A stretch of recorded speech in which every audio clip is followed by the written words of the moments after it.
E se eu te disser que existe uma forma de você entender melhor e mais fácil a Bíblia e não ser enganado por heresias? Isso mesmo. Existe uma matéria chamada hermenêutica, que é a arte de interpretar textos, e existe a hermenêutica bíblica, a arte de interpretar os textos da Bíblia, que tem pelo menos 40 regras. Eu vou falar de 7 regras com você, que se você observar essas 7 regras, você vai conseguir entender melhor, assimilar melhor e não ser enganado. A primeira delas, a principal chave de interpretação da Bíblia é Jesus. De Gênesis a Apocalipse, o que você lê que não bater com o ensinamento de Jesus, você pode descartar, ok?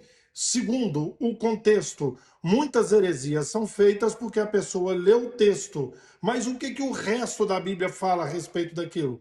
Se você pegar um tema, analise toda a Bíblia antes daquele texto e toda a Bíblia depois. O contexto vai te ajudar.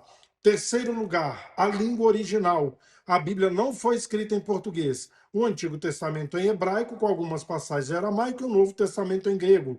Se você ler no texto original, você vai ver quanto fomos enganados. Palavras que não têm nada a ver com o que foi escrito originalmente.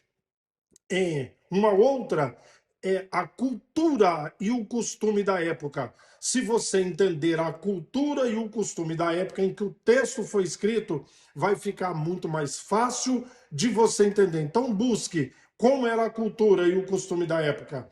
Outra coisa, a história. O que é que a história diz? Que muitas coisas já aconteceram, a história mostra, e às vezes o leitor da Bíblia, ele fica esperando aquilo acontecer.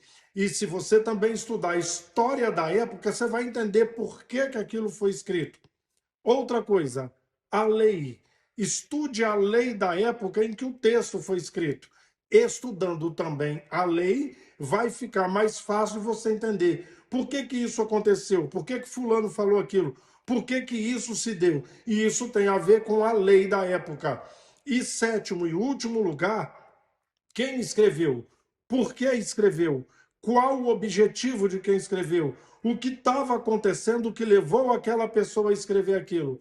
Você sabia que 80% do que está na Bíblia foi escrito para aquele povo daquela época? Não serve para mim e para você hoje?